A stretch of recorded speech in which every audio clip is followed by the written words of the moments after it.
Okay, I'm reading from the Revelation of Abraham, which is an apocryphal book.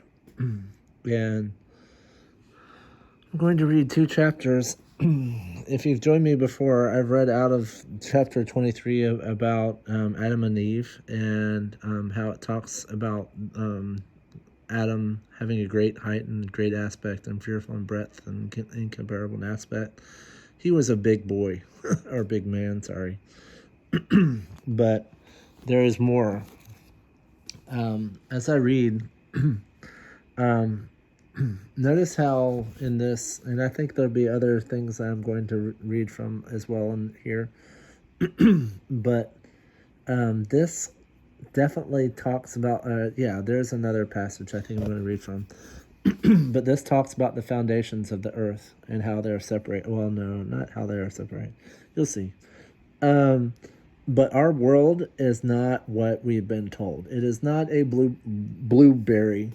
It looks, it has a dome, and it has foundations. However, I'm not 100% certain what those foundations look like, but I do know that we don't live on a rotating flat ball, because I'm at the coast, and if this were clear, there is actually a green light that blinks on that's way out there, and that's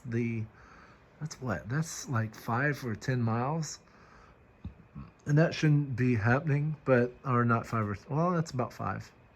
Actually, that may be right. But for like every mile, it's like 6 feet of curvature supposedly, so it would go 6 feet down, um, and that's not the case. So obviously the curvature is not happening. If you just look up the curvature and what they're claiming the curvature. And the reason why they give the curvature, someone pointed out, Rob Skiba pointed this out a long time ago, and I know I'm getting off what I wanted to originally say. Look up fisheye lens. That's how you get the curvature. And also, there are a number of videos from Rob Skiba and others who have found that they photoshopped the heck out of pictures of the moon and other things. They originally got the picture of the moon when supposedly Apollo took a picture of it. They actually backed off and took it out of I don't know how they took a picture, but it was like out of a window or something. But they never went to the moon. By the way, there I've seen a number of videos, and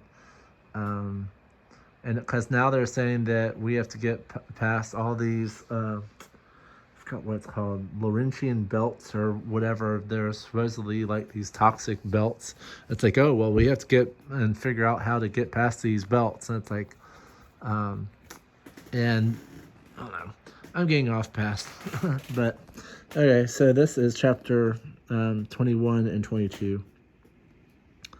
And he said to me, now look beneath your feet at the heavens and understand the creation foreshadowed in this expanse, the creatures living on it, and the age prepared according to it. And I saw beneath the surfaces of the feet, and I saw beneath the sixth heaven of what was therein, and then the earth and its fruits, and what moved on it, its animals, and its animate beings, and the power of its men, and the ungodliness of their souls, and the righteous deeds, beginnings of their works, and the lower regions, and perdition therein, and the abyss, and the torments.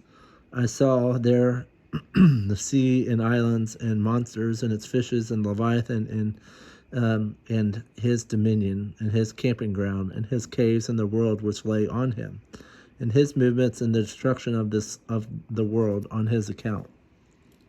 I saw streams there, and rising of their waters and their windings. And I saw there the Garden of Eden and its fruits, and the source of the stream issuing from it, and its trees and their blooms, and those who behaved righteously And I saw therein their foods and blessedness, and I saw there a great multitude, men and women, children, half of them on the right side of the pitcher, and half of them on the left side of the pitcher.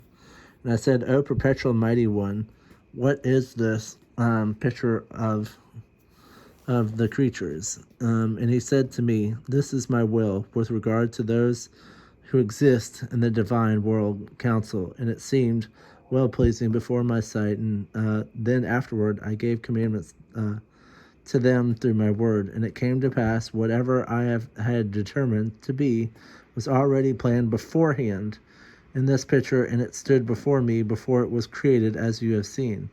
And I said, O Lord, mighty and perpetual, who are the people in the picture on this side and on that? And he said, multitude. And he said to me, these which are on the left side are the multitude of the prophets which have formerly been in existence and which are destined after you, some for judgment and restoration, and others for vengeance and destruction at the end of the world. But those which are on the right side of the picture, they are the people set apart from me, of the peoples with Azazel. These are they whom I have ordained to be born of you, to be called my people. Azazel, I think, is death. I think Azazel is the name of death. But you can see here, besides the foundation of earth thing, that everything that you see on this world, everything that we see has been foreordained. God knows everything that we'll do. He knows that everything that will happen, even before it happens. We do have free will, but I mean, God does know every single thing that we'll do.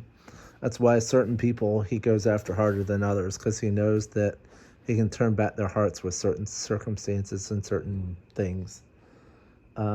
Just like me, I mean, when I was in my testimony, I mean, yes, I grew up in the church, and I was a choir boy and went to was at confirmation class and did all the things, and then when I went off to college, I basically, yeah, that was the start of a bad time. I did bar hopping. I was drinking a lot. I would basically go to like the Presbyterian group in Wesley and Crusade for Christ, or I think that was called. I can't remember the name. It's now called Cru. And then basically I would go home and I would lust after people on the internet. I would go on dating sites, go on messengers, and basically talk to women. And I would get off. You know what I mean by getting off. By looking at women. I have used women in a very bad way in my past. Well, not in a very bad way, but instead of looking at them as creatures of God and whatever, I looked at them as sexual objects. Not happy with what I used to do. And now I'm kicking myself, and if I could go back now, I would go, you're an idiot, and why did you do that, and why did you fall away? And for many, many years, I struggled with myself, and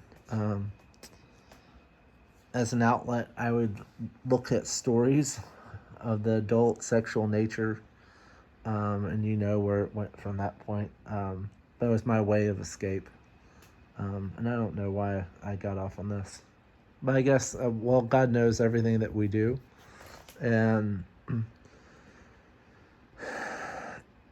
2.5 years ago, I was watching a video, and I knew that I wasn't living the right life. I've known for the last several years, 5 years or so, that I needed to make changes, and I've made drastic changes in my life. I would I mean, I knew that I needed to cut out different things and live my life differently. In other words, not live a worldly life. And I didn't know what that looked like until 2 years ago. And I cut out TV and movies and music, and basically, I now get into reading and to doing other things. I try to read good things, like I have Campbell's Soup for the Soul books, and I try to read on wholesome topics and not things that are crazy. I also spend my time researching different things and seeing the truth, like about our world. There's a lot of things about our world that they have lied about.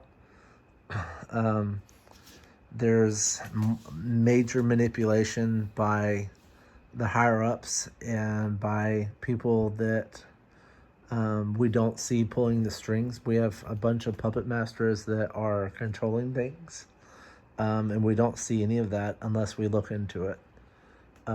So, yeah.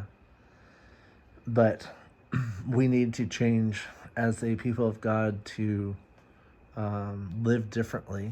And my escape right now is being here at the beach. I can come away and be able to reconnect with God and and do different things. And basically, I got a dream last night, actually, that I was on a plane, and God clearly said, "Stop playing those games that I was playing," because I felt guilty, and God was saying, "I need you to stop this, otherwise you're going to miss something very dear." I believe the plane maybe the rapture, but I'm not 100% on when the rapture is. It could be tomorrow, could be tonight, could be the next minutes or seconds. But I want to make sure that I'm right with God. But now I've gone down rabbit holes and rabbit trails. Thank you for joining me. But yeah, I'm in these different books, and I'm going to keep doing videos and stuff. But if God is telling you to do something and keeps leading you back to something or someone, then you need to make things right and lead a life pleasing to Him. So thank you for joining me. Sorry for the long-winded. Repent and turn back to God. Bye for now.